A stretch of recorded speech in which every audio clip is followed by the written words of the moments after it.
This is Thriving Thoughts, the podcast that teaches you how to change your thoughts so you can change your life. I'm Dr. Sherry, clinical psychologist turned thoughtologist and truth teller. Welcome to Season 7, where you'll learn to be gentle and deliberate with your words so that together we learn what it really means for women to encourage, uplift, and empower one another. Twice per week in 5-minute episodes, we'll dissect popular phrases women say to one another, expose the lies hiding beneath their surface that perpetuate problematic ideals, and learn how to speak true encouragement so we uplift ourselves and others. Are you ready to speak truth over the lies and be an empowered woman who empowers other women? Start with this truth. A woman who changes her world changes the world. Let's go.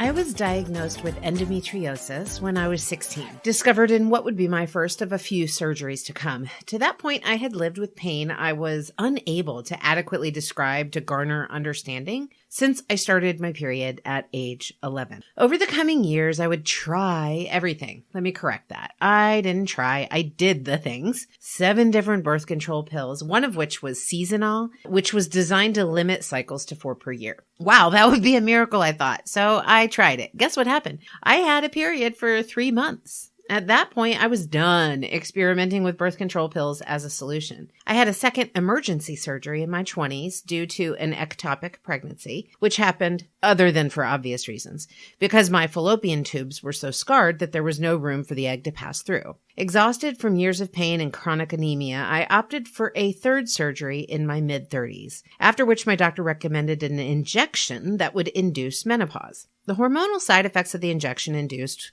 what would be a 2-year battle with apathy and sadness. Of course, the doctor offered yet another medication to fix the new symptoms brought about by the medication intended to fix the first ones, to which I said, "Uncle, I'm done." At least until I wasn't again, about 8 years later. Which is when I learned of a clinical trial for a new medication purported to get rid of the pain and the heavy bleeding with none of the side effects of the traditional pill. I qualified for and then participated in the study over the next 2 years. During the first year, I didn't know if I was getting the placebo or the real thing. In reality, I was bleeding more often, but not as heavily. The pain remained significant. In year 2, I was guaranteed to get the real deal, to which my body decided to bleed for about 6 months with random days of slight spotting. The doctors were flummoxed. "You shouldn't be bleeding on this medication. We don't get it." I left the study, hands up in the air like, I don't know what to tell you. This stuff, the endometriosis, the pain, the disruption to plans, the nights I wake up to a crime scene in my bed. I know I just got real graphic there with you. It's been with me for 36 years.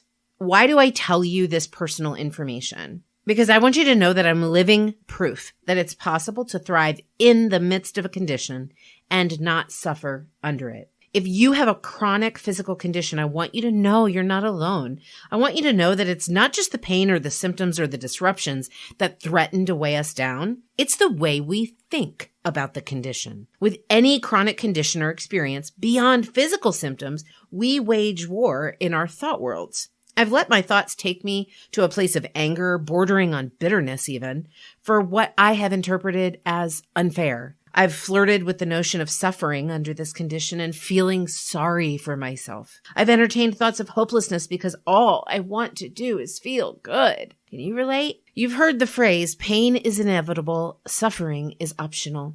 It's true. I've gone through periods in my life, no pun intended there, in which I've chosen to suffer under endometriosis by making anger, helplessness, and self-pity acceptable thought practices. After I'd finally had enough of opting to suffer, I had an epiphany. If this isn't going to go away, I'm going to figure out how to use it. Seriously, I thought, how can I use this pain, this problem, to my benefit and not my detriment? You see, when I let my thoughts go down rabbit holes of anger and self-pity, I become acutely more aware of the pain and the other symptoms, because that's where my thoughts are fixed. But when I shift my focus, my mind, from the problem to the advantage or benefit, I discover how to thrive in the pain.